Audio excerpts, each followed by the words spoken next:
Saludar vía Skype en vivo y en directo al profesor de Relaciones Internacionales, Jesús López Almejo. Profe, ¿cómo te va? Te mando un abrazo. Querido Vicente, muy contento de estar en Sin Censura. Saludos a ti, a tu audiencia, a Rafita, a Ceci, a don David. Muy contento como siempre. Oye, profe, así de bote pronto, dice Christopher Landó como embajador de Estados Unidos en México que este no es un momento oportuno para invertir en nuestro país. Y yo decía, no me ayudes, compadre. Pues no se supone que los embajadores no se meten en cuestiones internas de los países a donde van a representar. Mira, Vicente, si Christopher Landó hizo este mensaje para estadounidenses que tienen pensado invertir en México en este momento, no lo vería tan descabellado porque finalmente la labor de un embajador hoy en día es justamente la de mantener al tanto, uno, a su gobierno y dos, los intereses de los nacionales, de su estado, de su gobierno, el gobierno que representa en el país en el que se encuentra. Pero si su declaración fue pública y fue dirigida a todos los sectores de la sociedad, entonces sí me parece que es una intromisión y tendría que llamarse de la atención o por lo menos hacerse un extrañamiento, que es el otro mecanismo que tienen en la diplomacia, para cuando un embajador abiertamente empieza a meterse en los asuntos internos de un país. Creo que fue ante la CONCAMIN en un foro, en un informe de la CONCAMIN, así que no creo que haya sido dirigido a estadounidenses, por eso me llama mucho la atención la declaración del embajador. Ahora, esto también puede ser emitido en un contexto de cierta presión indirecta para que el presidente López Obrador decida de una vez y por todas no tener dudas con respecto a reunirse con el presidente Trump. Pueden ser de estos mensajes indirectos que se mandan en este contexto en donde el cual, pues, por la crítica que ha habido, las reacciones que ha habido de ciertos sectores de la sociedad en México que se resistan a que López Obrador visite a presidente Donald Trump en Estados Unidos antes de las elecciones, en el contexto de la entrada en vigor del TEMEC. Bueno, puede ser también una manera de animarle, de decirle, mira, pues, estas son las cosas a las que podríamos recurrir y de pronto no nos ayudas o no nos colaboras. Profe, precisamente he tocado analizar contigo en los últimos días desde que surge nuevamente esta posibilidad y muy pronta, dice el presidente Andrés Manuel López Obrador. Hoy dice que no le va a hacer ningún caldo gordo, que no va a cuestiones político-electoreras, que él va a lo que va a hacer lo que beneficie a México y lo que ayude más a los mexicanos con su visita. Yo estoy de acuerdo, por más que me genere agruras Donald Trump, por más que haya hecho campaña contra Donald Trump desde nuestros micrófonos, después de que se expresó tan mal de los trabajadores mexicanos y los que vivimos allá en Estados Unidos, pues ahora como presidente Andrés Manuel López Obrador está algo así como entre la espada y la pared, y no es que no está a con qué ganas se levantó el presidente. Hay cosas que tú nos has estado ayudando a determinar que se tienen que hacer. Sí, Vicente, en efecto, mira, aquí hay que dejarle claro algo a la gente. Efectivamente, hemos sido muy críticos de Donald Trump por racista, por xenófobo, por antiinmigrante y por discriminador y también por autoritario. Eso no hay duda, lo es. Sin embargo, una cosa que ha tenido Trump, que no han tenido, por ejemplo, los demócratas, a quienes les gustan las cosas políticamente correctas, es que Trump se ha dejado ver así desde un principio, desde la campaña, desde que después fue presidente electo y después cuando ya empezó a ejercer como presidente, Trump demostró que sí era el Trump de la campaña, ese racista, xenófobo y discriminador y antiinmigrante. Eso, digamos, lo hemos tenido claro. Entonces, sobre aviso, no hay engaño. Pero, ¿esto qué quiere decir? Que no es que lo estamos justificando. Sin embargo, una cosa que nos sorprendió a muchos era que pensábamos que estando Donald Trump en la presidencia de Estados Unidos y más que gente cercana al presidente López Obrador había mostrado públicamente sus simpatías por Hillary Clinton, a quien yo personalmente tampoco me gusta, ni Biden, por cierto. Vimos que primero se decía que tal vez no dejarían llegar desde Washington nunca a un presidente como López Obrador, y por ahí le atizaron en la elección presidencial en México los conservadores, ¿no? Contratando a gente de extraña y dudosa reputación para decir que era como Maduro. En 2006 dijeron que era como Chávez, ahora empezaron a decir que era como Maduro y que estaba acercando al régimen cubano y al de Nicaragua y etcétera, etcétera.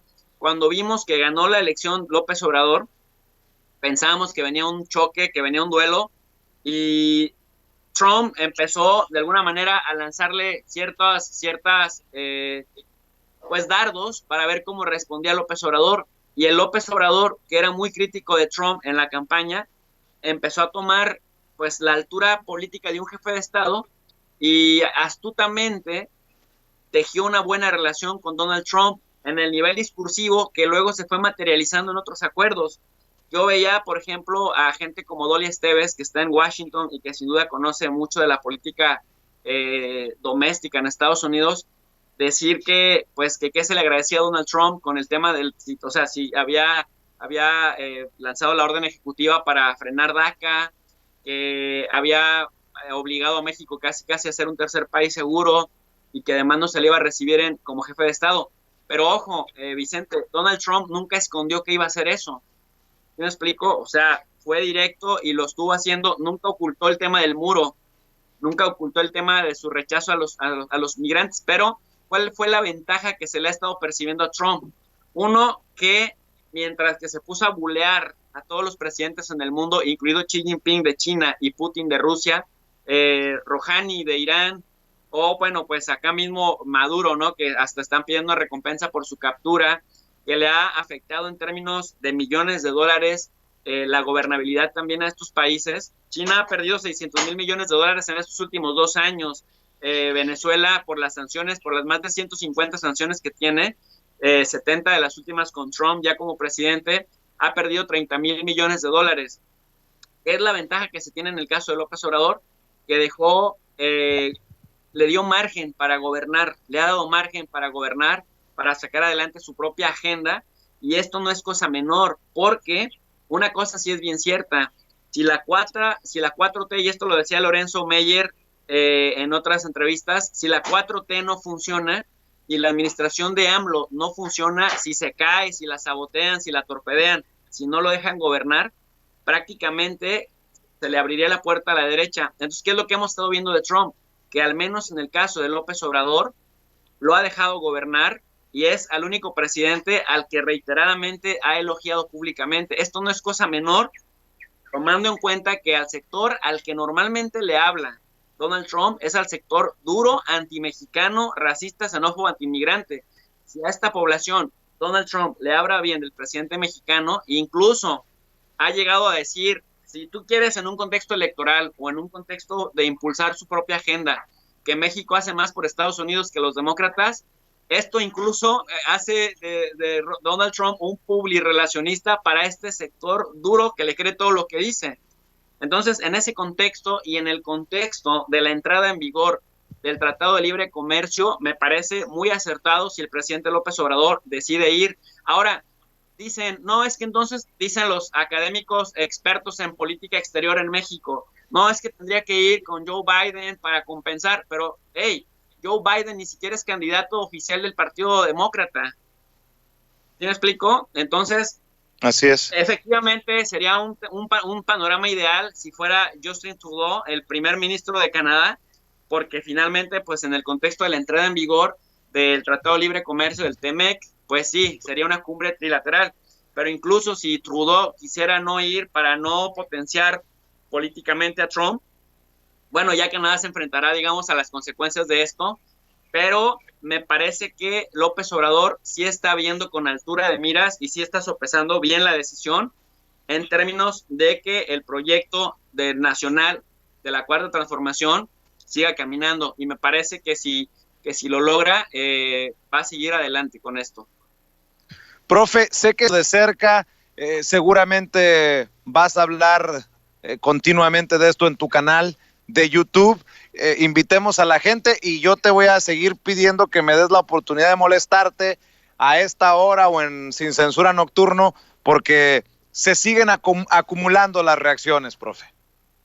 Sí, claro que sí. Mira, Vicente, nada más, si me permites, quisiera agregar un dato importantísimo de última hora. Mira, básicamente, Donald Trump en la encuesta nacional está aproximadamente unos 14 puntos porcentuales abajo de Joe Biden, que aunque Joe Biden todavía no es el candidato oficial, bueno, pues va a ser el oficial del Partido Demócrata. Donald Trump es cierto que está 15 puntos porcentuales abajo de Biden, pero lo importante es ver cómo van en los estados, y en los estados bisagra, en Michigan, en Wisconsin, en Pensilvania, en Carolina del Norte, en Arizona y en la Florida, que para que la gente que nos está escuchando sepa qué son los estados bisagra, son aquellos que no tienen un voto decidido por alguien, son aquellos que tienen que ganarse los candidatos, porque por ejemplo California casi siempre es demócrata, pero por ejemplo Texas casi siempre es republicano, y ahí los candidatos ya no tienen mucho que hacer. Pero en el caso de los bisagra, decirle a la gente, Vicente, que es en donde se disputan los equilibrios y que normalmente el candidato que gana estos estados es el que termina llevándose la elección, porque casi las costas están decantadas para, con excepción de Florida, las costas están decantadas para demócratas, y casi el centro de Estados Unidos vota en el colegio electoral por los partidos republicanos o los candidatos republicanos. Entonces habrá que decir que en todos los estados bisagra, a diferencia del 2016, en donde Trump arrasó a Hillary Clinton, ahora Biden va entre 6 y 10 puntos porcentuales por encima de Trump. Por lo tanto, también me parece que es muy exagerado darle tanto peso a López Obrador como alguien que haría presidencial a Trump, porque Trump ya es presidente. Me parece que también ridículo que quieran comparar la visita de Trump a Los Pinos con Peña Nieto cuando era candidato, ahora que ya es presidente, y que, decía yo, ha mostrado cierta simpatía con México, porque del muro, del DACA y de otras cosas, Trump lo anunció desde la campaña para asuntos necesariamente de política doméstica. Quería cerrar nada más con eso, querido Vicente, y invitar a la gente a que vengan al canal de tu profe de RI. Qué interesante, profe, pues que te sigan buscando en el análisis que haces desde tu canal de YouTube, tu profe de RI. Nosotros estamos al pendiente y yo, como siempre, agradecido contigo. Te mando un abrazo. Un abrazo, querido Vicente. Buen día. Sale, cuídese, el profesor de Relaciones Internacionales, Jesús López